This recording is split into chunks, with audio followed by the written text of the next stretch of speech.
Space बहुत बड़ा है और सीक्रेट से भरा हुआ है। यहाँ स्वर्लिंग गैलेक्सीज हैं, चमकते हुए स्टार्स हैं और एक मिस्टीरियस ऑब्जेक्ट है जिसको हम ब्लैक होल कहते हैं। इमेजिन करो, एक ऐसी जगह जहां ग्रेविटी इतनी स्ट्रांग है कि कुछ भी एस्केप नहीं कर सकता, लाइट भी नहीं। यह है ब्लैक होल, स्पेस टाइम का एक ऐसा रीजन जहां फिजिक्स के रूल्स भी काम नहीं करते। ब्लैक होल्स एम्प्टी स्पेसेस नहीं होते, बल्कि इनक्रेडिबली डेंस मैटर का रीजन होते हैं। ये तब बनते हैं जब मैसिव स्टार्स अपनी लाइफ के एंड में कोलैप्स करते हैं। इस कोलैप्स से एक ग्रेविटेशनल पुल क्रिएट होता है जो इतना स्ट्रांग होता है कि स्पेस टाइम फैब्रिक को ही वार्प कर देता है। ब्लैक होल्स का एग्जिस्टेंस पहले अल्बर्ट आइंस्टाइन ने अपनी थ्योरी ऑफ जनरल रिलेटिविटी में प्रेडिक्ट किया था, लेकिन एस्ट्रोनॉमर्स को इनके एग्जिस्टेंस का एविडेंस बहुत बाद में मिला। आज ब्लैक होल्स हमारे यूनिवर्स की अंडरस्टैंडिंग को चैलेंज और फैसिनेट करते हैं। स्टार्स गैस और डस्ट की क्लाउड से पैदा होते हैं। ये अपनी लाइफ में बहुत चमकते हैं और इनकी एनर्जी का सोर्स होता है न्यूक्लियर फ्यूजन जो इनके कोर में होता रहता है। लेकिन स्टार्स की भी एक लाइफ स्पैन होती है। जब एक मैसिव स्टार का फ्यूल खत्म हो जाता है तो वो अपने ग्रेविटी के अगेंस्ट खुद को सपोर्ट नहीं कर पाता। स्टार का कोर खुद में ही कोलैप्स हो जाता है। ये कोलैप्स बहुत ही फास्ट होता है, सेकंड्स में। स्टार की आउटर लेयर्स एक पावरफुल एक्सप्लोजन के साथ स्पेस में फैल जाती हैं, जिसको सुपरनोवा कहते हैं। बकता है तो सिर्फ एक ब्लैक होल, एक ऐसा ऑब्जेक्ट जो इतना डेंस होता है कि उसकी ग्रेविटी सब कुछ ट्रप कर लेती है, लाइट को भी। ब्लैक होल के आसपास का वो बाउंड्री जहां से कुछ भी एस्केप नहीं कर सकता, यूज इवेंट होराइजन कहते हैं। एक बार कोई चीज इवेंट होराइजन को क्रॉस कर लेती है तो वो हमेशा के लिए ब्लैक होल के पुल में खो जाती है।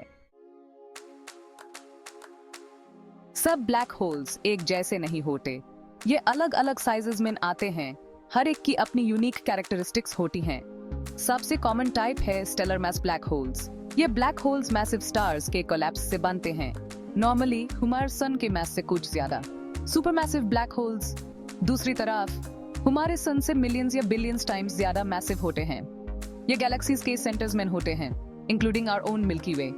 ये जायंट्स कैसे बनते हैं ये अभी भी एक मिस्ट्री है, लेकिन ये गैलेक्सीज के एवोल्यूशन में बहुत इंपॉर्टेंट रोल प्ले करते हैं। इंटरमीडिएट मैस ब्लैक होल्स भी होते हैं, जिनकी साइज स्टेलर मैस और सुपरमैसिव ब्लैक होल्स के बीच में होती है।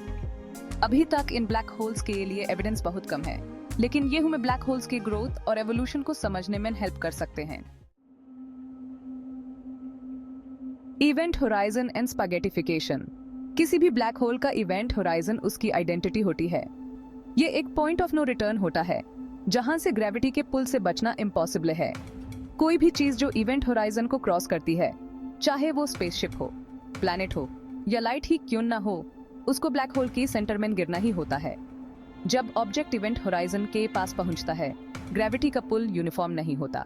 ऑब्जेक्ट जितना करीब होगा, पुल उतना ही स्ट्रांग होगा। ये डिफरेंस, जिसको टाइडल फोर्सेस कहते हैं, ऑब्जेक्ट को स्ट्रेच करता है। इस प्रोसेस को स्पैगेटिफिकेशन कहते हैं। ऑब्जेक्ट स्ट्रेच और कंप्रेस होता है जैसे स्पैगेटी डो को खींचा जा रहा हो। ये प्रोसेस तब तक चलता है जब तक ऑब्जेक्ट पूरी तरह से टूट न जाए। Section 5, a glimpse into the abyss, observing the unobservable. Black holes अपनी नेचर की वजह से इनविजिबल होते हैं। इनमें से लाइट भी एस्केप नहीं कर सकती, जिसे इन्हें डायरेक्टली ऑब्जर्व करना मुश्किल हो जाता है। एस्ट्रोनॉमर्स ने मेथड्स डेवलप किए हैं जिनसे हम इन्हें डिटेक्ट और स्टडी कर सकते हैं। एक मेथड ये है कि हम ब्लैक होल के ग्रेविटी का इफेक्ट उसके सराउंडिंग्स भी ऑब्जर्व करें। दूसरा मेथड ये है कि हम उस रेडिएशन को ऑब्जर्व करें जो मैटर से इमिट होती है जब वो ब्लैक होल में गिरता है। 2019 में इवेंट होराइजन टेलीस्कोप ने पहली बार किसी ब्लैक होल के शैडो की इमेज कैप्चर की थी। Section 6, Unraveling the Cosmos, the Significance of Black Holes. Black holes सिर्फ कॉस्मिक ऑडिटीज नहीं हैं, ये ह्यूमरे यूनिवर्स को समझने के लिए बहुत इंपॉर्टेंट हैं। ये एक्सट्रीम फिजिक्स के इंजन्स हैं जो ग्रेविटी और स्पेस टाइम की हमारी करंट थ्योरीज की लिमिट्स को पुश करते हैं।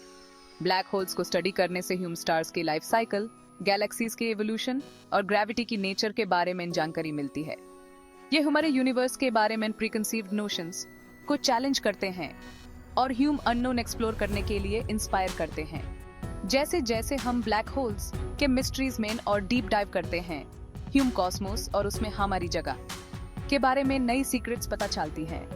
ये ह्यूमन याद दिलाते हैं कि यूनिवर्स एक बहुत बड़ा और अवे इंस्पायरिंग प्लेस है, जहां अभी और बहुत कुछ डिस्कवर करना बाकी है।